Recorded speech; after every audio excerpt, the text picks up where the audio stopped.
জগৎবাসী নবীর মুজিজা কত শুনবেন। ও নবী মুস্তাফা থুতুতে বরকত ছিল। যে নবী মুস্তাফার থুতু হযরতে আলীর অসুস্থ চোখে একটু লেগে গিয়েছিল, তো হযরতে আলীর অসুস্থ চোখ সুস্থ হয়ে গিয়েছিল। সুবহানাল্লাহ। মুস্তাফার থুতু হযরতে আবু কাতাদা সাহাবীয়ে রাসূলের হাত যুদ্ধের প্রান্তরে কেটে গিয়েছে। আজ আমাদের হাত কেটে যায়, পা কেটে যায়, অ্যাক্সিডেন্ট হোক বা যে কোনো কারণে হোক, আমরা কি করি? ডাক্তার বাড়ি যাই, নার্সের কাছে যাই, চিকিৎসালয়ে যাই। চিকিৎসালয়ে যাওয়ার পর ডাক্তারকে বলি হাত কেটে গেছে। যদি ডাক্তার দেখার পর সেটা ভাবে সেলাই করে দেয়, ব্যান্ডেজ করে দেয়, মলম লাগিয়ে দেয়। ভাই, আমাদের হাত কাটা ঠিক করতে গেলে সেলাই দরকার, মলম দরকার, ওষুধ দরকার। কিন্তু নবীজির কাছে সাহাবীরা যুদ্ধতে ক্ষত বিক্ষত হয়ে যেত, হাত কাটা পা কাটা হয়ে যেত। নবীর দরবারে আসতেন, নবীজি ক্ষত বিক্ষত জায়গাগুলিতে থুতু লাগিয়ে দিতেন, তো মলম আর ব্যান্ডেজের চাইতে বেশি কাজ করতেন। সুবহানাল্লাহ। নবীর বাড়িতে হযরতে আবু সালমা, হযরতে সালমা ইবনে আকু সাহাবী রাসূল আসলেন। আসার পর বলতেছেন, ইয়া রাসূলুল্লাহ পা কেটে গেছে। নবীকে বলতেছেন অন্য সাহাবারা, ইয়া রাসূলুল্লাহ ইয়া সাহাবীর পা কেটে গেছে, ইয়ার বেশিক্ষণ বাঁচবে না, বেশি দিন বাঁচবে না। নবী বললেন দাঁড়াও না, অপেক্ষা করো, একটু অপেক্ষা করো, অপেক্ষা করো, টাইম আছে তো, তোমরা তো অস্থির হচ্ছ কেন? নবীজি থুতু বার করলেন আর থুতু লাগিয়ে দিলেন। যে জায়গাতে দেখার পর সাহাবীরা ভেবেছিল মারা যাবে, বাঁচবে না, নবীর থুতু লাগা মাত্র মুহূর্তের মধ্যে সেই জায়গাটা আগেকার মতন সেট হয়ে গেছে। সুবহানাল্লাহ। নবী মুস্তাফার থুতু, যে নবী মুস্তাফার থুতু আজকে ব্রাদার তিতো তিতো পানিতে ফেলে দিলে মিষ্টি পানি হয়ে যেত। ও নবীর থুতু, যে কুয়াতে পানি আসতো না, সে কুয়াতে ফেলে দিলে সেই কুয়া থেকে পানি বার হওয়া শেষ হতো না। জোরে বলেন। ও নবী মুস্তাফার থুতুর বরকতে হযরতে আবু বকর সিদ্দিকের পায়ে কামড় দিয়েছে সাপে। সাপের কামড়ের বিষাক্ত সাপের বিষ শরীর থেকে বার করার জন্য আমরা কি করি? ডাক্তারলয়ে যাই, ডাক্তারকে বলি ইনজেকশনের মাধ্যমে বিষ দূরীভূত করি, বিভিন্ন অপারেশনের মাধ্যমে বিষ দূর করি। কিন্তু নবী মুস্তাফার সাহাবী আবু বকরের বিষ শরীর থেকে বার কিভাবে করলেন? নবীজি নিজের থুতু মুবারককে বিষাক্ত জায়গাতে লাগিয়ে দিলেন, তো বিষাক্ত জায়গা থেকে নবীর থুতুর বরকতে বিষ বার হয়ে গেল।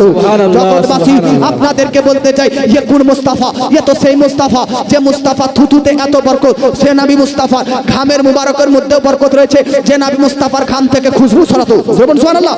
সুবহানাল্লাহ। ইয়ে ও মুস্তাফা, যে মুস্তাফা উবাই ইবনে কাব সাহাবী রাসূলের সিনাতে হাত মেরে দিয়েছে, তো সাহাবী রাসূল নবীর হাতের স্পর্শ সিনাতে পাওয়ার পর সে সাহাবী আল্লাহকে দিদার করেছে।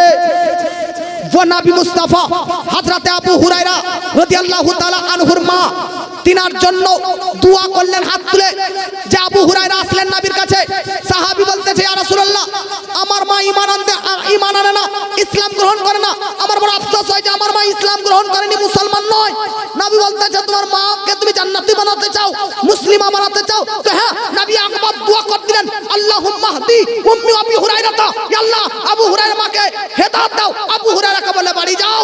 আবু হুরায়রা বাড়ি যাচ্ছে, তো বাড়ির দরজার সামনে কোন আওয়াজ আসতেছে, কেউ আওয়াজ আসতেছে। আবু হুরায়রাকে কেউ একজন বলতেছে এটা আওয়াজ স্নানের আওয়াজ, গোসলের আওয়াজ। তোমার মা গোসল করছে, পাক পবিত্র হচ্ছে কোরআন তেলাওয়াত করার জন্য। ঈমান এনেছেন, মুসলমান হয়ে গেছেন।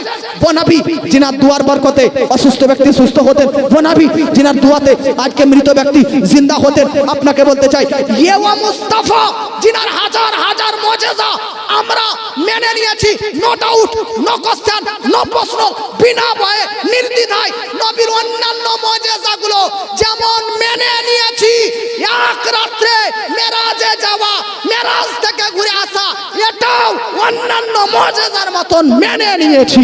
সুবহানাল্লাহ। নারে তাকবীর, নারে রিসালাত। হযরত আল্লামা ইসমাইল রেজা নূরি সাহেব কিবলা, নারে তাকবীর, নারে রিসালাত। আপনাদের মধ্যে একটা ব্যক্তি হাত তোলেন আর বলেন আমি আল্লাহকে চোখে দেখেছি, পারবেন? স্বপ্ন যোগ হতে পারে। ইমামে আজম আবু হানিফা স্বপ্নে 100 বার আল্লাহকে দিদার করেছেন। তো স্বপ্ন জগতে আল্লাহকে দিদার করা আসান, সহজ আল্লাহর কাজ করলে। তবে ফেস টু ফেস, চামড়ার চোখে আল্লাহ আছে, আল্লাহ এক, এটা কেউ দেখেছেন? এখন একটা ইউটিউবে একটা মুনাজারা খুব ভাইরাল হচ্ছে, দেখেছেন? নাস্তিক, তার নাম জাভেদ, তার দাবি যে আল্লাহ নেই, আল্লাহ যদি আছে তো প্রমাণ করো কেউ। তো আমাদের মুসলিমের তরফ থেকে একটা মুসলমান মুফতি সামাইল, উনি গিয়েছিলেন, ডিবেট হলো, বিশাল ডিবেট, গোটা দুনিয়া দেখেছে। ওই ডিবেটে নাস্তিক পরাজয় হয়েছে, আল্লাহ আছে এই পক্ষে মুসলিমদের একজন যুবক আল্লাহ আছে এই দলিল দিয়ে জয়লাভ করেছে। জি জি সুবহানাল্লাহ। তো আল্লাহ, তার প্রশ্ন আল্লাহ আছে তো দেখাও, এটা তো নাস্তিকদের কথা। আল্লাহ আছে তো দেখাও, তো আমরা আল্লাহকে দেখতে পাই না, কিন্তু অন্যান্য ধর্মের মানুষরা তাদের দেব দেবী ভগবানদেরকে দেখতে পায়, আমরা আমাদের খোদা আল্লাহকে দেখতে পাই না। আচ্ছা বলেন তো, আল্লাহকে দেখাটা বেশি বেটার না আল্লাহকে না দেখাটা বেশি বেটার? দেখাটা বেশি বেটার না? কিন্তু দেখাটা বেশি বেটার, কিন্তু আপনাকে বলতে চাই এটা বিধান, এটা সিস্টেম যে দুনিয়াতে কেউ আল্লাহকে দেখতে পাবে না। মুসলমান মুমিন হয়ে যান। আল্লাহ কোরআনে বলতেছে জান্নাতের মধ্যে সূর্যকে যখন তোমরা যেমন দেখছো, জান্নাতি ব্যক্তিরা জান্নাতে আল্লাহকে সেরকম দেখবে। তবে দুনিয়াতে আল্লাহকে দেখতে পায় না কেন? হযরত আলীকে একবার প্রশ্ন করা হয়েছিল, আলী বলো তো আল্লাহকে দেখতে পাওয়া যায় না কেন? তো আলী বলতেছে সূর্যের দিকে তাকায় থাকতো। তো সূর্য কত গুণ বড় বলে হলাম আমি পৃথিবী থেকে? এরা জানে 13 লক্ষ। কত গুণ বড়? 13 লক্ষ। এবার আপনারা শুনে নিলেন তো, বলেন কত গুণ বড়? আর সূর্য পৃথিবী থেকে কত দূরে আছে জানেন? কম বেশি 9 কোটি মাইল দূরে আছে। কত মাইল? 9 কোটি মাইল। 9 কোটি মাইল, তার চাইতে বেশি। এত দূরে আছে, দুপুর 12টার সময় সূর্যের দিকে 5 মিনিট তাকিয়ে থাকতে পারবেন? ঠাই ভাবে পারবে? তো 9 কোটি মাইল, তার চাইতে কোটি গুণ দূরে সূর্য অবস্থিত। সূর্যকে এত নিচ থেকে 5 মিনিট ধরে দৃষ্টিপাত যদি না করতে পারেন, তো সূর্য সৃষ্টিকর্তা আল্লাহ তাআলাকে কিভাবে এই চোখে দেখবেন? জোরে বলেন। হ্যাঁ, তবে আল্লাহকে দেখা যায় না, এটাই শ্রেয়, এটাই বেটার। যে জিনিস দেখা যায় না তার দাম বেশি না যে জিনিস দেখা যায় তার দাম বেশি? বলেন তো, বলেন তো আপনারা। ঘর জামাইয়ের বেশি দাম না যে জামাই বছরে একবার আসে তার দাম, সেই জামাইয়ের বেশি সম্মান হয়? বছরে একবার আসে ওই জামাই না, ওই জামাইকে তো শ্বশুর শাশুড়িরা প্রত্যেকদিন দেখে না, এই জন্য তার সম্মান বেশি। আর যে জামাই ঘরেই থাকে, ঘর জামাই প্রত্যেকদিন দেখতে পায়, কখনো কখনো ওই ঘর জামাইকে গালিও দিয়ে দেয় শ্বশুর শাশুড়ি, উঠতে বসতে ঝাঁটা খাওয়ায়। তো এই ঘর জামাইয়ের পরিণাম, ওকে প্রত্যেকদিন দেখতে পাই, যেন আমার মান মর্যাদা কম। ইমাম সাহেব আমি যে বক্তব্য রাখছি, এই বক্তব্য রাখতে পারবেন কি পারবে না? হ্যাঁ, পারবে না? ইমাম সাহেব তো ও যে ক্লাসে পড়েছে, আমিও সেই ক্লাসে পড়েছি, ওনারা যেই আজকে পড়ালেখা করেছে, এই যে এনারা আছেন অনেকেই, তো এনারা কি এই বক্তব্য রাখতে পারবেন না? তবে ইনাদেরকে প্রত্যেকদিন শুনেন জি, দেখেন, এই জন্য কোনো মর্যাদা সেরকম নেই। আর আমাকে একবার বছরে দেখছেন বোধহয় প্রথমবার, এই জন্য বক্তব্য ধ্যান দিয়ে শুনছেন নাকি? যে জিনিস দেখা যায়, ইমামের মর্যাদা সম্মান খাটো করলাম না, কিন্তু ইমাম আমাকে তো 2 ঘন্টার জন্য, ইমাম তো আপনাদের প্রত্যেক ঘন্টার জন্য পাবেন। ইমাম ইমাম হয়, হাজার গালি দিবেন ইমামকে চায়ের দোকানে বাজারে ঘাটে, তবুও ইমাম মসজিদে গিয়ে দোয়া করবে, আল্লাহ আমার মুসল্লিকে জান্নাতি বানিয়ে দাও। ইমামের বদদুয়া ইমামের জন্য কত বদনাম।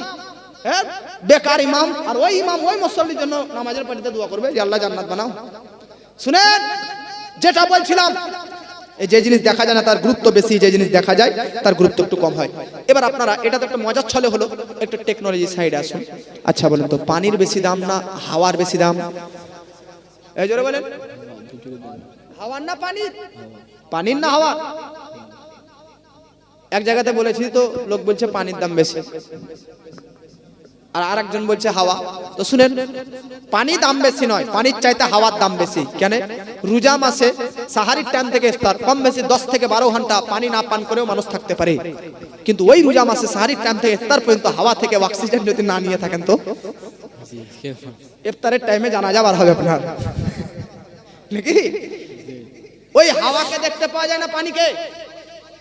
পানিকে না, পানিকে দেখতে পাওয়া যায়, তার দাম কম, সারা দিন না পান করে থাকলেও বেঁচে থাকা যায়। হাওয়াকে দেখতে পাওয়া যায় না, তার দাম এত বেশি যে 5 মিনিট নিঃশ্বাস না নিলেও বেঁচে থাকা যায় না।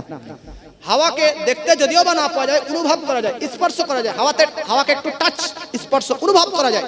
আচ্ছা, হাওয়ার চাইতে একটা গুরুত্বপূর্ণ স্পেশাল জিনিস আপনাকে বলছি। ওই জিনিসটা কি?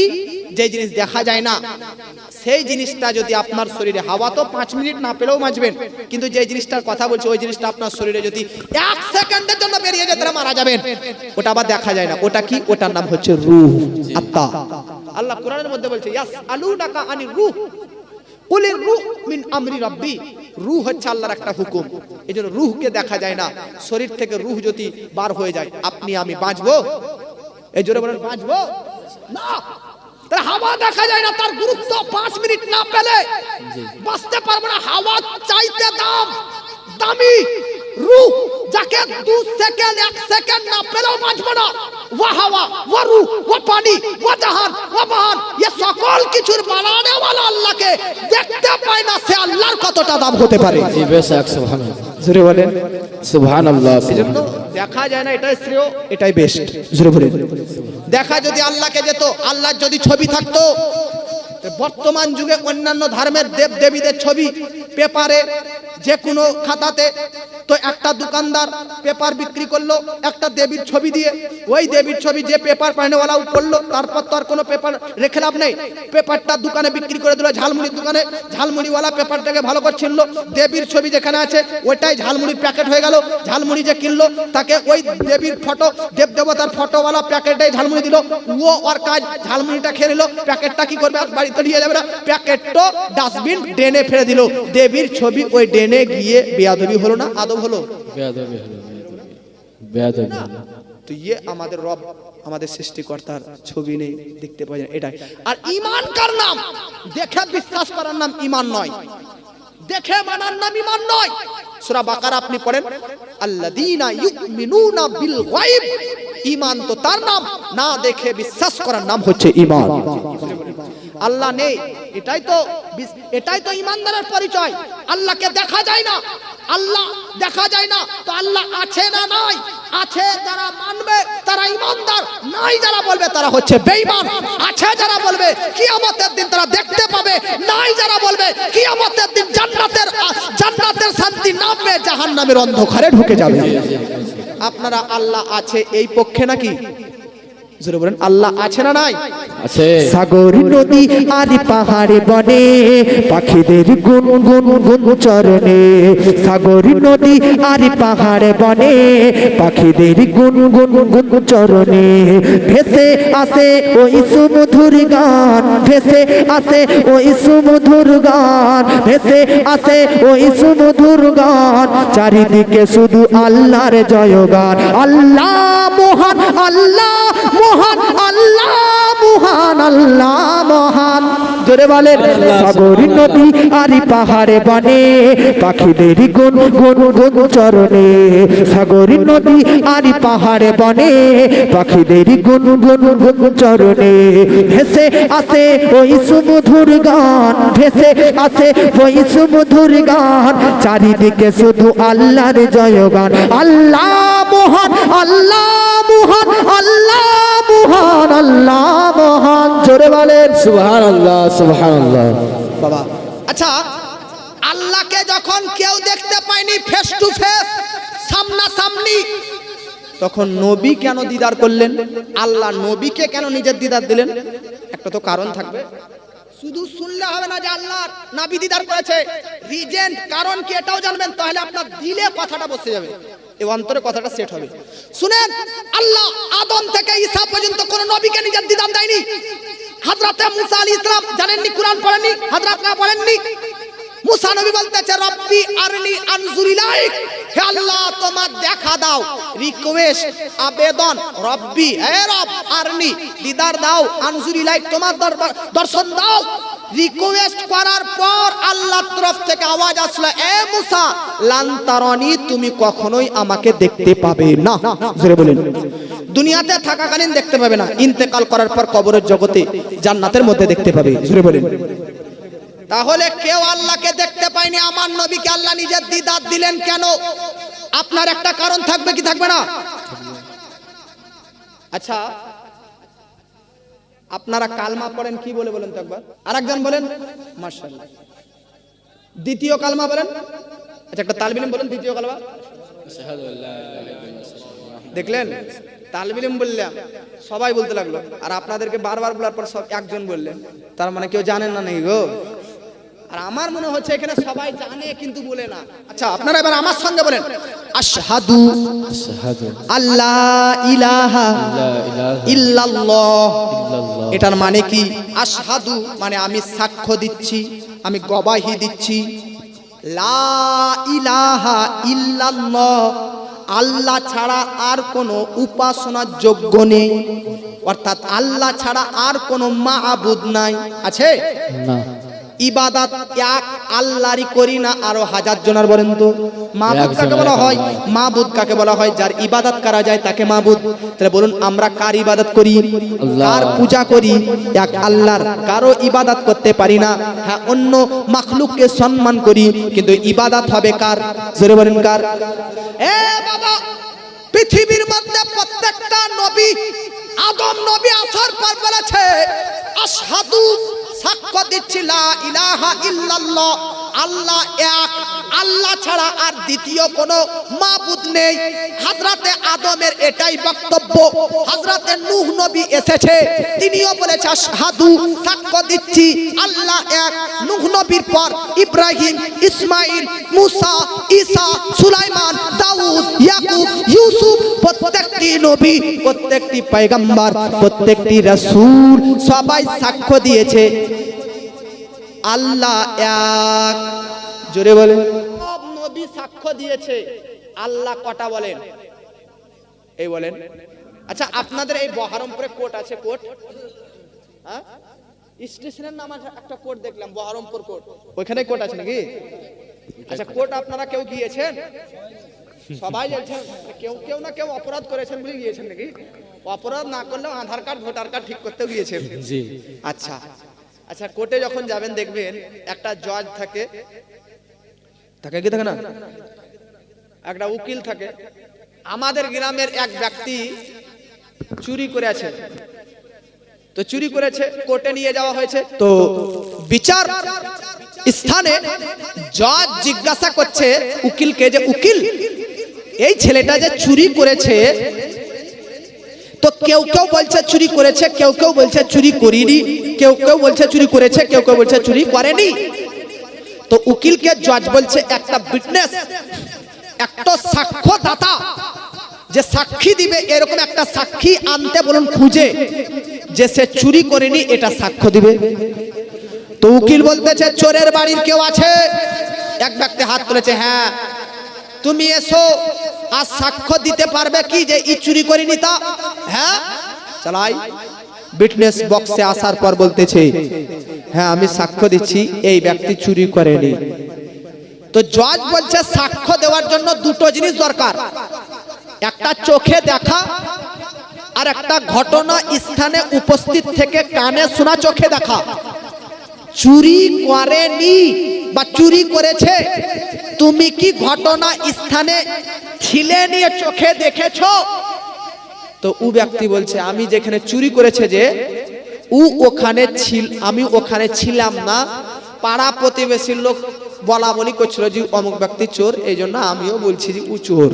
বলুন জজ কি তার কথা শুনবে? শুনবে? কার সাক্ষী গ্রহণ হবে?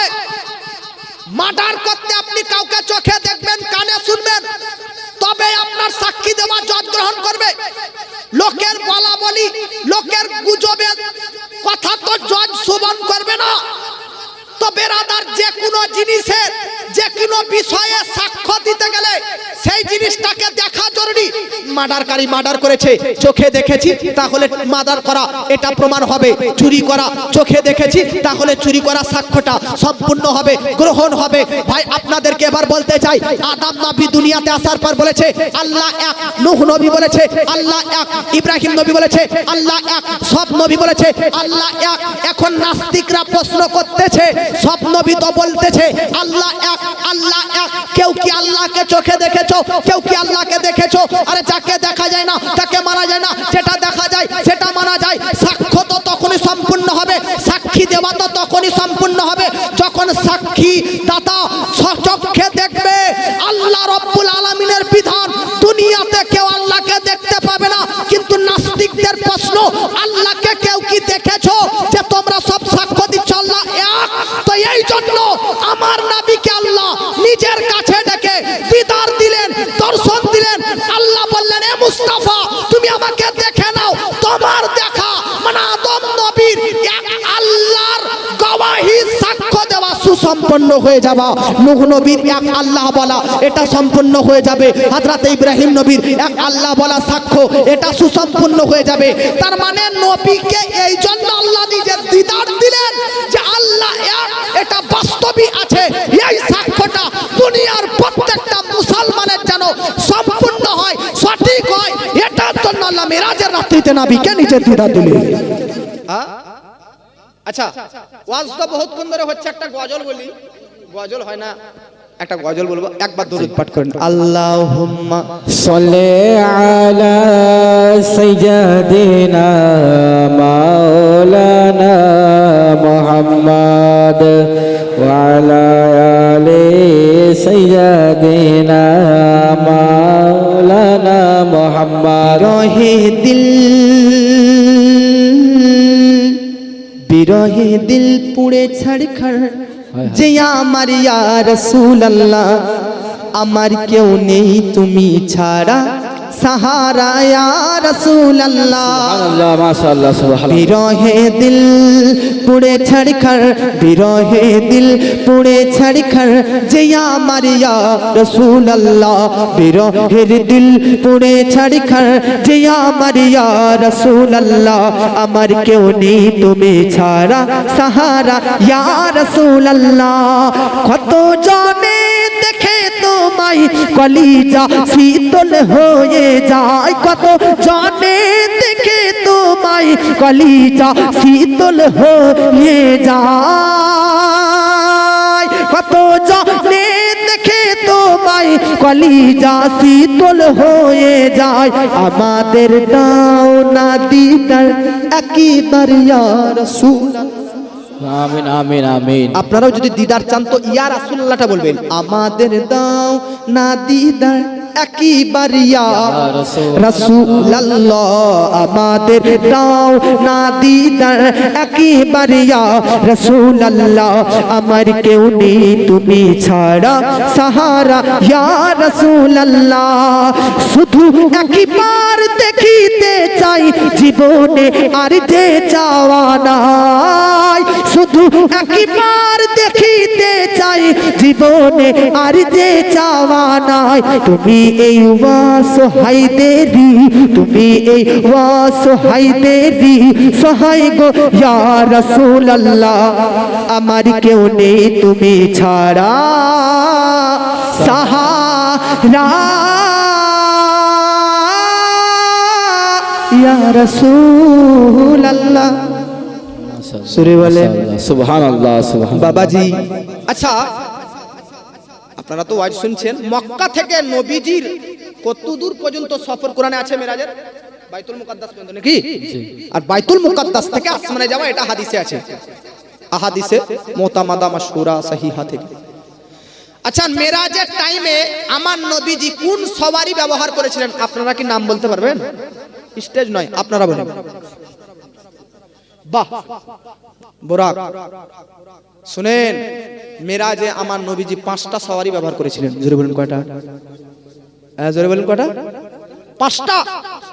আচ্ছা, আপনারা যদি চান তো আমার নবীজি টোটাল তিনার লাইফে কতটা সওয়ারি ছিল আমি আপনাদেরকে বলে দিচ্ছি, মহব্বতে বলেন সুবহানাল্লাহ, বাবাজি। সুবহানাল্লাহ। আপনাদের গ্রামের মধ্যেতে গরু পুষেন, মহিষ পুষেন, ছাগল পুষেন, হ্যাঁ, এই জন্য কারো বাড়িতে 2টা গরু, কারো বাড়িতে 2টা মহিষ। নবীজির যুগে তোর মহিষ ছিল না, গরু ছিল না। নবীজির যুগে কি ছিল শুনেন। আর নবীজি কটা পশু পালন করতো, লালন করতো শুনেন বাবাজি। নবীজির বাড়িতে কত রকমের পশু ছিল আর কয়টা ছিল শুনেন। আজ পর্যন্ত শুনেছেন বা না শুনেছেন, শুনেছেন তার একবার শুনে নিন, আর না শুনেছেন তো মাইন্ডে জেরক্স করে নিন। আমার নবীজির বাড়িতে টোটাল ঘোড়া ছিল কম বেশি 20টি। কটা ঘোড়া? কয়টা? এতটা নাম তো মুখস্থ করার নেই, করতে পারি না, তবে কয়েকটির নাম বলে দিচ্ছি, আপনারা একবার বলেন সুবহানাল্লাহ। নবীজির 20টি টোটাল ঘোড়া ছিল নবীজির রাজত্বে, নবীজির বিরাসাতে, নবীজির কাছে বেরাদার 20টি ঘোড়া ছিল। এখন এই 20টি ঘোড়াই নবীজি কিনেছেন এমনটা নয়, কয়েকটা ঘোড়া নবীজি কিনেছেন, আর কয়েকটা ঘোড়া নবীজিকে আরবের বড় বড় ধনীরা গিফট করেছে। আমার বাবাজি, তার নাবিকে গিফট করা, নাবির নিজে কিনা টোটাল 20টি ঘোড়া। এই ঘোড়াগুলোর একটা নাম শুনেন। একটা ঘোড়ার নাম হচ্ছে সাবহা, 2 নম্বর ঘোড়ার নাম হচ্ছে লিজাজ, 3 নম্বর ঘোড়ার নাম কি জানেন ব্রাদার? সাক। 33 কোয়াবা সাক।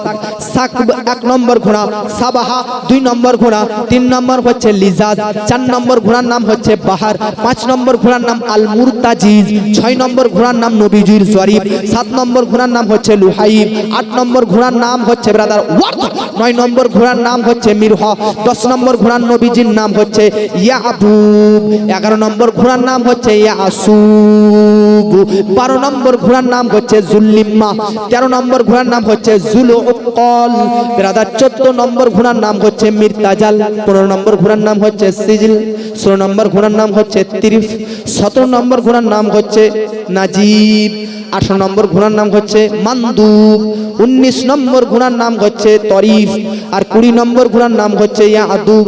জোরে বলে সুবহানাল্লাহ সুবহানাল্লাহ মনে করেছিলাম দুই একটা ঘোড়ার নাম বলবো, 20টা বলা হয়ে গেল গো। বাহ, সুবহানাল্লাহ বলেন। সুবহানাল্লাহ। আচ্ছা, আপনারাও ভালোবেসে ছাগলেরও নাম দেন মুন্নি চুন্নি নাকি, ভালোবেসে গরুর নাম দেন। তা আপনি মারা যাবেন, আপনার গরু বিক্রি হয়ে যাবে, গরু কুরবানি হয়ে যাবে, আপনার 2-3টি প্রজন্ম মানে আপনার বেটার বেটার বেটারা ওরা কি আপনার ভালোবাসায় দেওয়া এই নামগুলো কি মনে রাখবে? ঘোড়া এই নামগুলো, ছাগল মহিষের যে আপনি ভালোবেসে নাম দিয়ে পুষেছেন, তা সেই মহিষ গরুগুলো হয়তো কুরবানি হয়ে গেছে, হয়তো বিক্রি করে দিয়েছেন, তো আপনার ছেলেরা কি এই নামগুলো মনে রাখবে? না। নবীজি 1500 বছর হয়ে গেল, নবীজির বাড়িতে 20টি ঘোড়া ছিল, 20টি ঘোড়া যে নাম করলাম, 20টি ঘোড়ার নাম পর্যন্ত জিন্দা। যারা বলে নবীজির মিলাদুন নবী, নবীজির চর্চা বন্ধ করে দেব, তাদেরকে বলবো পাগলা বুকা।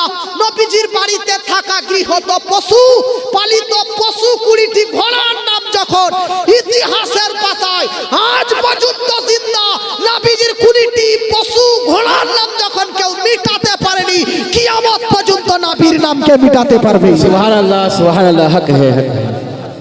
তো এটা ঘোড়ার ব্যাপার হলো। নবীজির বাড়িতে খচ্চর ছিল, খচ্চর, খচ্চর বুঝেন, গাধা আর ঘোড়ার মিলনে যেটা জন্ম নেয় খচ্চর। নবীজির কাছে টোটাল খচ্চর ছিল 6টা। সেটা বলুন কয়টি? 6টা। 6টা নাম বলবো না, 2টো নাম বলতেছি। একটার নাম হচ্ছে দুলদুল। কি বললাম? খচ্চরের নাম দুলদুল। আমাদের এলাকাতে মহরমের টাইমে ইমাম হোসেনের নামে দুলদুল ঘোড়া বলে প্রচার করে, কিন্তু দুলদুল বলে ঘোড়া আছে কিনা আদৌ আজ পর্যন্ত আমি কোনো কিতাবে পেইনি। এখন উলামায়ে আহলে সুন্নাত আছে, মাদ্রাসা আছে, ইনাদেরকে দায়িত্ব দিলাম, দুলদুল নামের যদি ইমাম হোসেনের নামে যে ঘোড়া ব্যবহার হয় যদি থাকে তো আমাকে হোয়াটসঅ্যাপে পাঠাবেন দলিল, আমি সেই দিন থেকে স্টেজে বর্ণনা করব। তবে দুলদুল নামে কোনো ঘোড়া তো আমি পাইনি, তবে নবীর কাছে একটা দুলদুল নামে খচ্চর ছিল। জোরে বলি সুবহানাল্লাহ। এই খচ্চরটা সাদা রঙের ছিল। মিশরের এক বাদশা নবীকে উপহার দিয়েছিলেন। নবীর কাছে এই দুলদুল নামক খচ্চরটা কিছুদিন থাকার পর এই খচ্চর দুলদুল নামক নবীজি হযরতে আলীকে দিয়ে দিয়েছিলেন। হযরতে আলীর কাছে কিছুদিন ওই খচ্চর দুলদুল নামক থাকার পর ওই খচ্চরটা হযরতে আলী আমার ইমাম হাসানকে দিয়ে দিয়েছিলেন। তো ভাই, দুলদুল নামর যদি কোনো ঘোড়া থাকে তো বলবেন। দুলদুল নামক খচ্চর, নবীজি 6টা খচ্চরের মধ্যে কটা খচ্চরের নাম বললাম? একটা বললাম, আর একটা শুনেন। দ্বিতীয় খচ্চর নাম হচ্ছে ফিজ্জা। কি নাম? ফিজ্জা। তাহলে 20টি ঘোড়া, 6টা খচ্চর। আবার শুন, নবীজির উট কয়টি? উট 2 থেকে 4টি। একটা উটের নাম শুনেন, মুক্তাসাব। নবীজির গাধা কয়টি?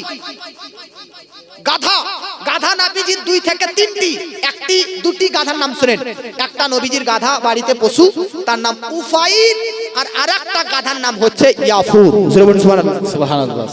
আচ্ছা, আপনাদের গ্রামের মধ্যে একটা কথা আপনাদেরকে বলে যায়, এই যে নবীজির প্রত্যেকটা পশু সব হিস্টরি আছে, কিন্তু আমি ঘোড়ার ব্যাপারে কোন একটা হিস্টরি বললাম না, ভাই নাম বলে ছাড়লাম। খচ্চরের 6টার মধ্যে 2টো নাম বলে ছাড়লাম, উটের একটা নাম বলে ছাড়লাম, কিন্তু গাধা নবীজি 2 থেকে 3টা ছিল, তার মধ্যে একটা গাধার নাম ইয়াফুর। এই গাধাটার ব্যাপারে আমি 2 মিনিট কথা বলবো, কারণ বলতে বাধ্য।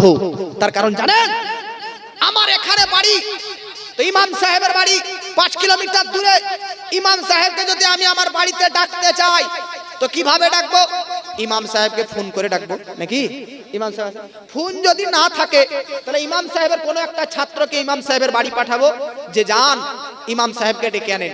তো ইমাম সাহেবকে আমার এই খবর যে ডাকছি এটা পৌঁছানো 2টাই তো মাধ্যম।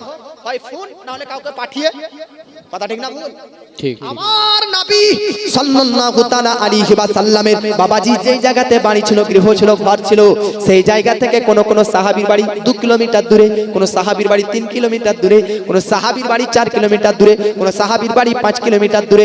আমার নবীজি কোন সাহাবীকে যখন ডাকার ইচ্ছা করতেন, কি মনে করছেন নবীজি কি এই সাহাবীদেরকে সাহাবীদেরকে কোন সাহাবীকে 3 কিলোমিটার দূরের কোন সাহাবীকে ডাকার প্রয়োজন মনে করতেন? তখন কি মনে করতেন? নবী ফোন করতেন। নবীর যুগে তো ফোন ছিল না, মোবাইল ছিল না, তাহলে নবীজি নিশ্চয় কোন অন্য সাহাবীকে পাঠাতেন সেই সাহাবীর বাড়ি, তারপর তাকে ডাকতেন। না না না না না না, বরং কিভাবে নবীজি দুর্দান্ত সাহাবীদেরকে কাউকে ডাকার ইচ্ছা হলে ডাকতেন জানেন? এই যে গাধাটা আছে ইয়াফুর নামক গাধা, ইয়াফুর নবীজি ওই গাধাকে নাম দিয়েছিলেন। ওই ইয়াফুর গাধাটা নবীর দরবারে নবীর বাড়িতে ছিল। যে সাহাবীকে ডাকার প্রয়োজন হতো, গাধাটা সেই সাহাবীর বাড়িতে গিয়ে, গাধাটা সেই সাহাবীর সঙ্গে সেই বাড়িতে গিয়ে দরজাতে ঠক ঠক করে দিত। তো ওই সাহাবী বুঝে নিত যে আমার বাড়িতে নবীজির গাধা ইয়াফুর ঠক ঠক করতেছে, নিশ্চয়ই নবীজি আমাকে ডাকতেছে। নবী শুধু নাম করে দিতেন গাধাকে, যাও অমুক সাহাবীর বাড়ি যাও, তো গাধা ছুটতে ছুটতে যেত এবং নিয়ে চলে ডেকে আনতো। জোরে বলেন। গাধাটা কিছুদিন পর নবীকে একটা আবেদন করলেন। কি রিকোয়েস্ট? আবেদন। আপনারা বলবেন রিকোয়েস্ট করবেন, হুজুর একটা গজল বলেন। তো গাধাও একটা নবীকে রিকোয়েস্ট করতেছেন, বহুদিন থেকে নবীর দরবারে আছে। তো নবী বলতেছে, বলো কি রিকোয়েস্ট? আচ্ছা আপনি কি এদিকে ধ্যান দেন, প্রত্যেকটা কথাতে ব্যাখ্যা হবে, কিন্তু আমি অত যাচ্ছি না। নবীকে গাধা রিকোয়েস্ট করছেন, আপনি কি গরু ছাগলের ভাষা বুঝতে পারবেন? আর আপনি গরু ছাগল আপনাকে কোনো কিছু রিকোয়েস্ট করবে কি করবে না, আপনি কি বুঝতে পারবেন? তা আপনারা প্রশ্ন করতে পারেন না, হুজুর গাধা কিভাবে নবীকে রিকোয়েস্ট করতে পারবে? গাধার ভাষা নবী জানে না? না, গাধা নবীর ভাষা বুঝতে পারছে। আরে ভাই, সুলাইমান আলাইহিস সালামের ব্যাপারে কোরআনে পড়লাম, ইয়া আইয়ুহান নাস উল্লিমনা মানতিকাত তাইর। সুলাইমান নবী জঙ্গলের প্রত্যেকটি পশু পক্ষীর ভাষা জানতেন। আল্লাহ সুলাইমান নবীকে জঙ্গলের পশু পক্ষীদের ভাষা জ্ঞান শিক্ষা দিয়েছিলেন। আদম নবীকে আল্লাহ কোন জ্ঞান দিয়েছিলেন? কুরআন, ওয়া আল্লামা আদামাল আসমাআ কুল্লাহা। আদম নবীকে গোটা সৃষ্টি জগতের সবকিছুর নাম, কোনটা কোন জিনিসের নাম, আল্লাহ আদম নবীকে সব শিক্ষা দিয়েছিলেন। আপনি জানেন হযরতে দাউদ নবীকে আল্লাহ কি দিয়েছিলেন? আল্লাহ কোরআনে বলতেছে, ওয়া আল্লামনাহু সনাআতা লাবুসিল লাকুম। আমি দাউদ নবীকে কোন ইলম দিয়েছি, কোন জ্ঞান শিক্ষা দিয়েছি জানো? সনাআতা লাবুসিল লাকুম। দাউদ নবীকে যুদ্ধের সময় যোদ্ধারা যে পোশাক পরে না, এই পোশাক বানানো যায় কিভাবে, পোশাক বানানোর শিক্ষা দাউদ নবীকে শিখিয়েছি। সুবহানাল্লাহ। হযরতে ঈসা নবীকে আল্লাহ কোন জ্ঞান দিয়েছে? কুরআন বলতেছে, ওয়া ইউআল্লিমুহুমুল কিতাব ওয়াল হিকমা ওয়াত তাওরাত ওয়াল ইনজিল। ঈসা নবীকে আল্লাহ বলতেছে তাওরাত আর ইনজিলের বিধিবিধান জ্ঞান শিক্ষা দিয়েছি। হযরতে খিজির নবীকে আল্লাহ কি দিয়েছো? কুরআন বলতেছে, ওয়া আল্লামনাহু মিন লাদুন্না ইলমান। হযরতে খিজির নবীকে আল্লাহ ইলমে লাদুনি দিয়েছে। তাহলে বুঝুন, আদম নবীকে সৃষ্টি জগতের শুধু কোন কোন জিনিসের কি নাম, এই নাম আল্লাহ আদম নবীকে জানিয়েছেন। দাউদ নবীকে যুদ্ধের পোশাক কিভাবে বানায় এই শিক্ষা দিয়েছে। সুলাইমান নবীকে পশু পক্ষীর ভাষা শিক্ষা দিয়েছে। খিজির নবীকে ইলমে লাদুনি দিয়েছে। ঈসা নবীকে তাওরাত কিতাবের জ্ঞান দিয়েছে। কিন্তু আল্লাহ আমার নবীকে কি দিয়েছো? তো আল্লাহ 27 পারা সূরা রহমানে বলতেছে, আর রহমান আল্লামাল কুরআন। আমি নবীকে কুরআন দিয়েছি। কুরআন কোন কিতাব? আল্লাহ বলতেছে, কুল্লু সগীরি ওয়া কাবীরি মুস্তাতার। যে কুরআন, যে কুরআনের মধ্যে ছোট বড় ক্ষুদ্র বৃহত্তর সবকিছু ভরা আছে। কোন কুরআন? যে কুরআনের ব্যাপারে আল্লাহ বলতে, ওয়ান্নাযালনা আলাইকাল কিতাব তিবিয়ানাল লিকুল্লি শাই। সৃষ্টি জগতের শুরু থেকে, স্টার্ট থেকে এন্ড পর্যন্ত, শেষ পর্যন্ত যা কিছু হয়েছে, যা কিছু হচ্ছে, যা কিছু হবে, সব কিছু এই পবিত্র 30 পারা কুরআনে ভরা আছে। আর এই কুরআনের সব জ্ঞান নবীকে শিক্ষা দিয়ে দিয়েছে। বেশক সুবহানাল্লাহ। আপনাদেরকে তো এত দূর বলে দি, নবীর কাছে কোন জিনিস, কোন বিষয়, কোন জ্ঞান গোপন নেই, গায়েব নেই, সবকিছু নবীর কাছে খোলা। এ ব্রাদার কেউ ডক্টর, তো তার কাছে ব্রাদার মাস্টারের জ্ঞান গোপন। কেউ মাস্টার, তো তার কাছে ডক্টরের জ্ঞান গোপন। আচ্ছা, কেউ ইঞ্জিনিয়ার, তো তার কাছে ডাক্তারের জ্ঞান আজকে ব্রাদার গোপন। আমি মাওলানা, তো আমার কাছে ইঞ্জিনিয়ারিং, ডাক্তারিং, মাস্টারিং ইত্যাদি এই জ্ঞানগুলো গোপন। জগৎবাসী দুনিয়ার মধ্যে সব রকমের মানুষ পাবেন, যে যেই ভাষায় পণ্ডিত, যে যেই ভাষায় শিক্ষিত, সে সেই ভাষায় শিক্ষিত। কিন্তু অন্যান্য ভাষা, অন্যান্য বিষয়, অন্যান্য জ্ঞান তার মধ্যে না থাকতে পারে। দুনিয়াতে সব রকমের জ্ঞানে পণ্ডিত এরকম তো কেউ নেই। কিন্তু বাবাজি আপনাদেরকে বলতে চাই, আল্লাহ আল্লাহ পাক আমার আপনার নবীকে আল্লাহ পাক বলতেছে ওয়া আল্লামাকা মা লাম তাকুন তাআলাম। একটা মানুষ যা কিছু জানতে পারে না, সব ভাষা, সব জ্ঞান, সব বিষয়ে অবগত থাকতে পারে না, কিন্তু এই মুস্তাফা আপনার বিষয় বলতেছি ওয়া আল্লামা মা লাম তাকুন তাআলাম, আপনাকে আমি আল্লাহ সব কিছু জানিয়ে দিলাম। জোরে বলেন বাবাজি, আপনাকে তো কি বললাম, নবীর কাছে কোনো জ্ঞান গোপনে নেই, কোনো জ্ঞান লুকায়িত নেই, কোনো জ্ঞান গায়েব নেই, সব কিছু নবীর কাছে খুললাম প্রকাশ্য। আমি একটা কথা দিয়ে যাচ্ছি আপনাদেরকে, অন্তরের খাতায় নোট করে নিন। আরে কোন জ্ঞান নবীর কাছে গোপন থাকতে পারে? সবচাইতে বড় গোপন, সবচাইতে বড় গায়েব কি? আল্লাহই তো সবচাইতে বড় গায়েব। ওই আল্লাহই তো নবীর দিদার দিয়ে নবীর কাছে গোপন গায়েব থাকতে পারেনি, তাহলে আর আল্লাহ যখন নবীর কাছে গায়েব থাকেনি, তখন আর নবীর কাছে কোন জিনিস গায়েব থাকতে পারে? এই জন্য প্যারানির ইমাম ইশক মোহাম্মদ আলা হযরত বলতেছে, और कोई गायब क्या तुमसे नहीं हो भला, सपना खुदा ही छुपा तुम पे करो रो दो। सुभान अल्लाह क्या बात। এই জন্য বাবা, গাধার ভাষা আমার নবীজি জানতেন কি জানতেন না? जानते हैं হ্যাঁ? গাধার ভাষা আমার নবী বুঝতেন কি বুঝতেন না? এই গাধা ইয়াফুর নামক গাধা নবীকে বলতেছে রিকোয়েস্ট, কি রিকোয়েস্ট শুনেন, আপনার রূহ কাঁপবে। গাধা বলতেছে ইয়া রাসূলুল্লাহ, ইয়া হাবিবাল্লাহ, নবী গো, আমার একটা আবেদন নবী, আমি যে গাধা, তো আমারও তো একটা বংশ আছে, মানুষের যেমন বংশ হয়। গাধা বলতেছে আমার বংশের মধ্যে বহু গাধা রয়েছে, এমন 70টি গাধা আমার বংশের মধ্যে ছিল, যে 70টি গাধার উপর 70টি নবী চেপেছিলেন। সুবহানাল্লাহ। গাধা বলতেছে ইয়া রাসূলুল্লাহ, আমি আমার বংশের মধ্যে শেষ, আমার আগেও কেউ নেই, পরেও কেউ নেই, আমার বংশে আর কেউ নেই, আমি শেষ গাধা। আমার একটা তামান্না, ইচ্ছা আছে ইয়া রাসূল। নবী বলতেছে কি ইচ্ছা বলো বলো। গাধা বলতেছে নবীজি, আপনি চাপার পর যেন আর দ্বিতীয় কোনো ব্যক্তি আমার পিঠে যেন না চাপতে পারে। নবী বলতেছে তোমার ইচ্ছা, তোমার স্বপ্ন পূর্ণ হবে। আমার নবীজির ইন্তেকাল হলো, ইন্তেকালের পর, নবীজির ইন্তেকালের পর নবীজির দাফন হয়েছে কম বেশি 48 ঘন্টা, মানে 3 দিন পর। কদিন পর? 3 দিন দুরাত নবীজির দাফন কাফন হয়েছে। নবীর ইন্তেকালের কয়দিন পর বললাম? 3 दिन। উম্মতের সিস্টেম আলাদা, নবীর সিস্টেম আলাদা। উম্মতের সিস্টেম মারা গেলে যত তাড়াতাড়ি পারো দাফন করো। নবী বলেছে 3টি কাজে লেট করিও না, তাড়াহুড়ো করো, 3টি কাজে তাড়াহুড়ো করো। আপনি জানেন তাড়াহুড়োর কাজ তো শয়তানের কাজ, কিন্তু নবী বলতেছে 3টি কাজে তাড়াহুড়ো করো। কয়টি কাজে বলেন? 3টি কাজে তাড়াহুড়ো করো। কোন কোন 3টি কাজ? নবী বলতেছে 1 নম্বর, নামাজের সময় হয়ে গেলে তাড়াতাড়ি নামাজ পড়ো। নবী বলছে 2 নম্বর হচ্ছে কেউ মারা গেলে তাকে দাফন করাতে তাড়াতাড়ি করো। আর 3 নম্বরে যদি কুমারী মেয়ে থাকে, যুবতী মেয়ে থাকে, তার বিয়ে দিতে তাড়াতাড়ি করো। যুবক যদি থাকে বিয়ে দিতে তাড়াতাড়ি করো। বাস, যুবকদের জন্য বক্তব্য হয়ে গেল। আপনাদের যদি বাপ আছে, যুবকরা বলবে এবার এতক্ষণে বক্তব্য রেখেছে, তাড়াতাড়ি বিহা দিতে। বাপরা তো বিহাই যায় না, বলছে আগে মাস্টার হ, ডাক্তার হ, জমিদার হ, পড়া হ। তো শুনেন, নবী বলতেছে বাড়িতে যদি যুবক কুমারী মেয়ে ছেলে থাকে, তো তাড়াতাড়ি তার বিয়ে দিয়ে দাও। তো এই 3টি কাজে লেট করলে হবে না। আমাদের জন্য বিধান মারা যাওয়ার পর তাড়াতাড়ি দাফন কাফন করা, কিন্তু নবীর জন্য নয়। আমার নবীর ইন্তেকালের পর কয়দিন পর দাফন হয়েছে বললাম? 3 দিন 2 রাত। তো এরকম কেন নবীর আজ ইন্তেকাল হলো? হ্যাঁ, আজ ইন্তেকাল হলো, তো কিছুক্ষণ পর নবীর দাফন হয়নি কেন? শুনেন, আমার নবীর জানাজা আপনার আমার মতন জানাজা হয়নি। আপনারা আমরা মারা যাব, কোনো একজন ইমাম মুফতি সাহেব আমাদের সামনে গিয়ে আল্লাহু তাকবীর ধ্বনি দিয়ে নামাজটা পড়াবেন। কিন্তু নবীজি তো সমস্ত নবীদের ইমাম, সমস্ত মানুষের ইমাম, উনার আবার সামনে ইমাম কে হবে? এজন্য নবীজির জানাজার কেউ ইমাম হয়নি। নবীজির জানাজা কিভাবে হয়েছে? নবীজির জানাজা, নবীজির আজকে শরীর মুবারক খাটলির উপর রাখা আছে, দলে দলে জনে জনে লাইন করা হয়েছিল, পুরুষের লাইন, মহিলাদের লাইন, বাচ্চাদের লাইন। প্রথমে পুরুষরা এসে নবীর জানাজা কেমন? নবীর উপরে, নবীর সামনে আসার পর দরুদ ও সালাম পাঠ করা। পুরুষদের হয়ে যেত, এই যে রেশন দোকানে, যে কোনো দোকানে যান না, একটা করে পুরুষ তো একটা করে মহিলা, এই সিস্টেম নেই। তো পুরুষরা লাইনে আসতো আর দরুদ পড়তো, মহিলারা আসতো দরুদ পড়তো, তারপর বাচ্চারা শেষে। লাখ লাখ সাহাবী, अब তখন তো লাখ লাখ সাহাবী, কম বেশি 2 লাখের উপরে সাহাবী। তা বলুন একজন করে সাহাবী আছে, 2 লাখ যদি পুরুষ সাহাবী হয়, তো তাদের তো স্ত্রী মেয়ে আরো তো অনেক হবে। তো সব বাচ্চা বুড়া বৃদ্ধ পুরুষ মহিলা সবাই লাইন দিয়ে আস্তর নবীর আজকে মরদার দেহ মোবারক সামনে রেখে দরুদ পাঠ করতে করতে করতে এই জন্য 3 দিন লেগে গিয়েছে।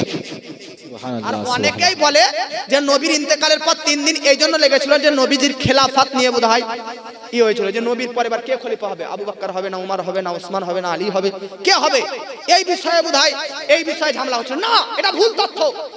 নবীর ইন্তেকালের পর পাশে একটা বাড়িতে, এদিকে শব্দ পড়তো, পাশে একটা বাড়িতে এই নিয়ে একটা আলোচনা হয়েছিল।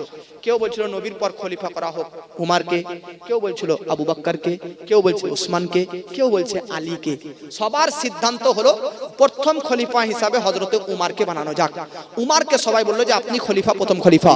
উমারে ফারুক বলল তোমরা সবাই আমাকে খলিফা বানালে, আমি হযরতে আবু বকরকে খলিফা বানালাম। আল্লাহ সুবহানাল্লাহ। এই খেলাফতি সিস্টেমটা হযরতে আলীর অনুপস্থিতিতে হয়েছিল, আলী ওখানে ছিলেন না। পরবর্তীতে আলী আসলেন, আলীকে খবর দেওয়া হলো, আলী আবু বকরকে প্রথম খলিফা বানানো হলো। আলী বলছেন আমাকে না জানিয়ে তোমরা এরকম কেন করলে? আলীকে বললেন উমারে ফারুক আবু বকর যে এরকম এরকম সিচুয়েশন হয়েছিল, এরকম এরকম হয়েছিল। তো হযরতে আলী সিচুয়েশনটা বুঝে নিলেন, বললেন ঠিক আছে, সিচুয়েশন যদি এরকমই ছিল তাহলে ঠিকই করেছো, তোমরা আবু বকরকে প্রথম খলিফা করে। জুড়ে বলেন সুবহানাল্লাহ। খুব গোপনের কথা আপনাকে বললাম। তো সাহাবায়ে কেরামের স্বীকৃতিতে ঐক্যমতে আবু বকর সিদ্দিক আকবর রাদিয়াল্লাহু তাআলা আনহু সাহাবায়ে কেরামের মধ্যে প্রথম খলিফা।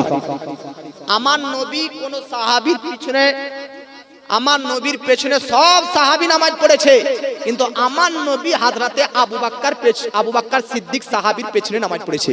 সুবহানাল্লাহ সুবহানাল্লাহ। একবার আমার নবী, মনে রাখবেন, একজন আমার নবী কয়জন সাহাবীর পেছনে নামাজ পড়েছে? 2 জন। শুনবেন কয়জন? একজন সাহাবী আবু বকর সিদ্দিক আর একজন আব্দুর রহমান বিন আউফ সাহাবী রাসূল।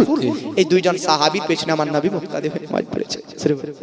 এজন্য নবীর ইন্তেকালের পর নবীর দাফন কাফন তাড়াতাড়ি নয়, লেট করে। আর উম্মতের সিস্টেম হচ্ছে তাড়াতাড়ি।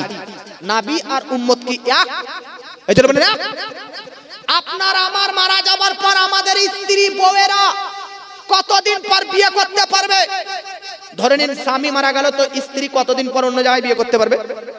স্বামী মারা যাওয়ার পর তার স্ত্রী 4 মাস 10 দিন পর ইচ্ছা করলে অন্য জায়গায় বিয়ে করতে পারবে। কত? 4 মাস 10 দিন, টোটাল 130। কিন্তু কোন মহিলা তো স্বামী মারা যাওয়ার 4 মাস 10 দিন পর করবে না? করবে? সমাজ কি বলবে? কিন্তু শরীয়তের নিয়ম, স্বামী মারা গেলে তার স্ত্রী 4 মাস 10 দিন পর্যন্ত এখনো স্ত্রীয়াত থাকবে কিছুটা হলেও, এই জন্য তার অন্য জায়গায় বিবাহ হারাম। 4 মাস 10 দিন পর সমাজ চাইলে, বাপ মা অনুমতি দিলে, তাকে যদি ভালো লাগে চারিত্রিক দিক দিয়ে ভেবে সে অন্য জায়গায় বিয়ে করতে পারে, তবে 4 মাস 10 দিন। মায়েরা যারা ওয়াজ শুনছে তারা বলবে যে হুজুর আমাদের স্বামী মারা গেলে আমরা 4 মাস 10 দিন বিয়ে করব না, ঠিক আছে। আচ্ছা, আমরা স্ত্রীরা মারা গেলে স্বামীরা কয়দিন পর বিয়ে করতে পারবে নাকি? আপনারা মারা গেলে উনারা 4 মাস 10 দিন পর বিয়ে করবে, তো আমরা মারা গেলে, উনারা মারা গেলে আমরা কয়দিন পর বিয়ে করবো? তো শুনে, স্ত্রী যদি আজ মারা যায়, এক্ষুনি মারা যায়, তো 2 ঘন্টা পর আপনি বিয়ে করতে পারবেন। আল্লাহ পুরুষদেরকে, আরে ভাই ও মরা তো দূরের কথা, ও স্ত্রী থাকতে তো আরো 3টা জায়গা আছে, চাই নাই করিয়েন না, আপনাদেরকে ভুল বলিয়ে না। একটা বউ থাকতে তো আরো 3টা, টোটাল 4টা ইসলামে অনুমতি দিয়েছে কিনা? তবে করাটা সুন্নাত নয়, আপনাকে একটাই রাখতে হবে, এটাই হক আদায় করেন বাবা। এই জন্য স্ত্রী মারা যাওয়ার পর স্বামী তার স্ত্রীকে গোসল দিতে পারবে না, কারণ আর তার স্ত্রী থাকে না মারা যাওয়ার পর। কিন্তু স্বামী মারা গেলে স্ত্রী এখনো 4 মাস 10 দিন স্ত্রীয়াতের মধ্যে থাকবে। এই জন্য কেউ না থাকলে, এখনো ওই সমাজে এরকম পরিস্থিতি আসে না, কিন্তু ওইরকম পরিস্থিতি আসলে স্ত্রী চাইলে গোসল দিতে পারবেন। সুবহানাল্লাহ। তবে স্বামী স্ত্রী মারা গেলে তার শরীর টাচ না করতে পারলেও খাটলিতে বহন করতে পারবে, এগুলো করতে পারবে। সুবহানাল্লাহ। তার চেহারা দেখতে পারবে, এগুলো মশলা আছে। তাহলে আপনার মারা যাবার পর আপনার আমার বউরা 4 মাস 10 দিন পর হলেও বিয়ে তো করতে পারবে। কিন্তু নবীর ইন্তেকালের পর নবীর স্ত্রী হযরতে খাদিজা, হযরতে আয়েশা, হযরতে সৌদা, হযরতে হাফসা, হযরতে উম্মে সালমা, হযরতে উম্মে হাবিবা, হযরতে মাইমুনা, হযরতে জাবেরিয়া, হযরতে সুফিয়া, হযরতে যায়েনব বিনতে হাজাজ, হযরতে যায়েনব বিনতে খুজাইমা, নবীর এই 11টি স্ত্রী নবীর ইন্তেকালের পর কিয়ামত পর্যন্ত যতই তারা হায়াত পাক না কেন, তাদের উপর বিবাহ হারাম ছিল, নবীজি আল্লাহ হারাম করে দিয়েছে। এই জন্য নবীর স্ত্রীগণ আমরা মারা যাওয়ার পর আমাদের স্ত্রী 4 মাস 10 দিন পর মারা যাবো, কিন্তু নবীর স্ত্রীগণ থাকবে। জোরে বলেন नाराय तकबीर, আল্লাহু আকবার। नाराय रिसालत, मसला के आला हजरत, उलमा अहले सुन्नत, दीन इस्लाम, वक्ता साहेब, हुजूर मालिक मिल्लत, हुजूर मालिक मिल्लत, नाराय तकबीर, नाराय रिसालत, मसला के आला हजरत, उलमा अहले सुन्नत, दीन इस्लाम, नाराय तकबीर, नाराय रिसालत। পশ্চিম বাংলার আলোড়ন সৃষ্টিকারী ভাইরাল জীবনী বক্তা হুজুর মৌলানা কারি আব্দুল মালিক সাহেব কেওলা, যাকে সংক্ষিপ্ত দিয়ে এম এ মালিক বলা হয়। হুজুর এসেছেন, টাইম আমি নষ্ট করব না। মেরাজের প্রত্যেকটি কথা আমার নবীজি সাল্লাল্লাহু আলাইহি ওয়াসাল্লাম কথা থেকে কি বলছিলাম, উম্মতের বিধান আলাদা, নবীর বিধান আলাদা নাকি? নাবিজির ওই গাধা নাবির ইন্তেকালের পর নাবির দাফন পর্যন্ত 3 দিন খুঁজে পাওয়া যায়নি। 3 দিন পর সাহাবীরা নাবির ওই গাধা ইয়াফুরকে খোঁজ করতে করতে যায়, তো নাবির ইন্তেকালের পর 3 দিন পর গাধাটাকে পাওয়া যায়নি। 3 দিন পর আবু বকর সিদ্দিক সহ অন্যান্য সাহাবায়ে কেরামগণ নাবিজির ওই যে গাধাটা সাহাবীদেরকে ডাকাডাকি করত, নাবিজির ওই গাধাটা 3 দিন পর খোঁজ করতে করতে এক ইহুদির বাড়িতে গিয়েছে। ইহুদিকে জিজ্ঞাসা করেছে, অমুক কালারের অমুক রঙের তুমি কি গাধা দেখেছো? ইহুদি বলতেছে, হ্যাঁ ওই কালারের ওই গঠনের একটা গাধা দেখছিলাম। প্রত্যেক দিন 3 দিন ধরে ওই যে কুয়া দেখতেছো, ওই কুয়ার সামনে চোখ থেকে অশ্রু ঝরাতে ঝরাতে কাঁদতেছিল। এ বাবাজি, গাধা কান্না করতেছিল। ইহুদিকে সাহাবা জিজ্ঞাসা করতেছেন, বলো বলো আজকে গাধাটা কোথায় দেখেছো? 3 দিন পর্যন্ত তো দেখেছো কুয়ার সামনে কান্না করতে, আজ কোথায় দেখেছো? ইহুদি বলতেছে, জানো না আজকেই সেই গাধাটা ওই পানির মধ্যে কুয়োর মধ্যে ঝাঁপ দিয়ে নিজের জান হারিয়ে দেয়। বাবাজি, হযরত আবু বকর সহ অন্যান্য সাহাবায়ে কেরাম বলতেছে, ইহুদি রে তুই কি জানিস কেন এই গাধা কান্না করতেছিল, কিসের জন্য? তো সাহাবায়ে কেরাম বলতে, যে মহব্বত প্রেমে নাবিজির পৃথিবী থেকে ইন্তেকাল করে যাওয়া গাধা পর্যন্ত সহ্য করতে পারেনি। 3 দিন পর্যন্ত বেরাদার অশ্রু ঝরিয়ে ঝরিয়ে সমুদ্রে নয় পানি ঝরিয়ে কান্না করেছেন।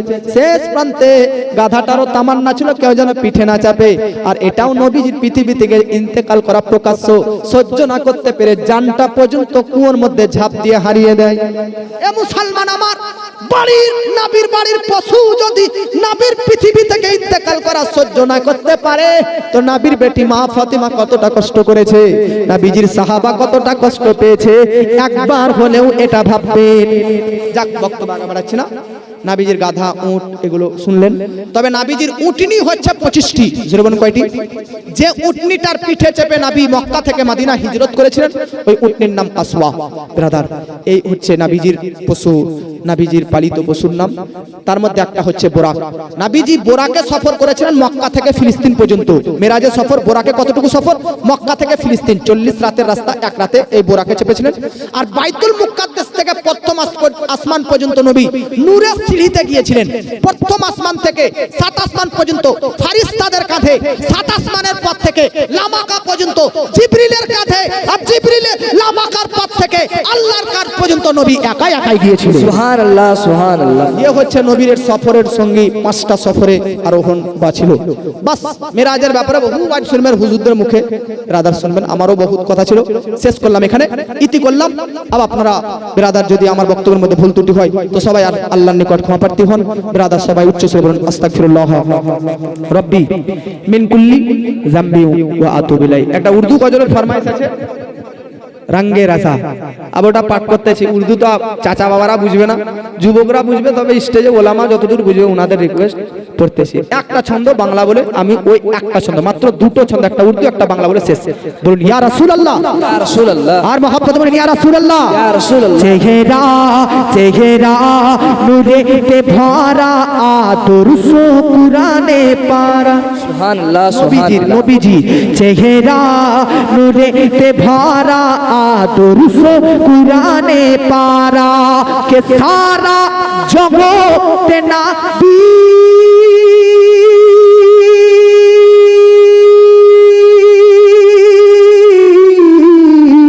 সারা জগতে নবী সর্বসেরা সাহারা। সুবহানাল্লাহ, সুবহানাল্লাহ। এত অল্প কণ্ঠে বললে হবে? হুজুর তো আসছেন, শুরুতে এরকম করে এত ডাউন হয়ে গেলে হবে ভাই? একটু এই দিককার যুবকরা বলেন তো সুবহানাল্লাহ। সুবহানাল্লাহ। মাফলার জড়ি আর গায়ের কাপড় নিয়ে এমন করে বসে আন ভাই, ঠান্ডা তো লাগবেই, গরম ধরান ইসকে রসুলে গরম লাগবে ভাই, আমার তো ভিতর ঘেমে গেছে লাগছে। আপনারা বলবেন আপনি বকছেন তো গরম ধরবে, এখন ধরুন আপনারা একবার হাত উঠিয়ে বলুন ইয়া রাসূলুল্লাহ। ইয়া রাসূলুল্লাহ। যাদের গায়ে কাপড়ে কম্বলে ঢাকা আছে তারা তুলিয়েন না, যাদের কম্বল নেই বিনা কম্বলে আছেন তারা একবার বলেন হাত তুলে ইয়া রাসূলুল্লাহ। ইয়া রাসূলুল্লাহ। চেহারা নূরেতে ভরা আদর্শ কুরআনে পারা, কে পাথর কদম চুমে বৃক্ষ দেখিলে ঝুমে, পাথর নবীর কদম চুমে বৃক্ষ দেখিলে ঝুমে, যে নবী পাকের আঙ্গুলে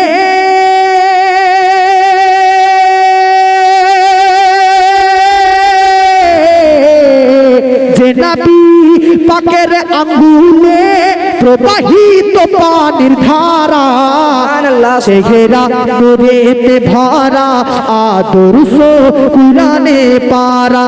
জোরে বলেন সুবহানাল্লাহ। মহব্বতে বলেন আর খুশবু খুশবু খুশবু ঘামের ফুটাতে থু থু ব্যথা মিটাতে। নবীজি জোরে বলেন খুশবু ঘামের ফুটাতে থু থু ব্যথা মিটাতে, কে ঝাঁকে ঝাঁকে ফারিস্তারা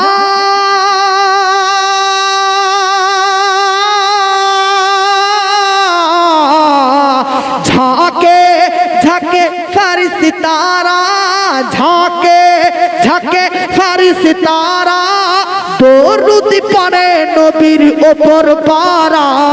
সুবহানাল্লাহ। চেহারা নূরেতে ভরা আদর্শ কুরআনে পারা। জোরে বলে সুবহানাল্লাহ। हम आशिके हसे सुभानअल्लाह सुभानअल्लाह। हम आशिके सरकार पे जो रंग चढ़ा है, हम सुभानअल्लाह। आशिके सरकार पे जो रंग चढ़ा है, ये रंग रजा रंग रजा रंग रजा है।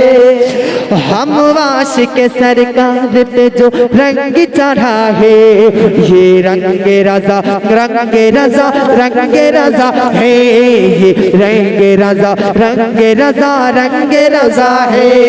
जोरे वाले सुभानअल्लाह। सुल्ली का वहाँ पीछे कोई मेल नहीं है, सुल्ली का वहाँ पीछे कोई मेल नहीं है, मसलक है रजा का ये कोई खेल नहीं है, सुल्ली का वहाँ पीछे कोई मेल नहीं है, मसलक है रजा का ये कोई खेल नहीं है। सुल्ली तो वहाबी से, सुल्ली तो वहाबी से, सुल्ली तो वहाबी से मिलेगा ना मिला है, ये रंग रजा रंग रजा रंग रजा है, ये रंग रजा रंग रजा रंग रजा है।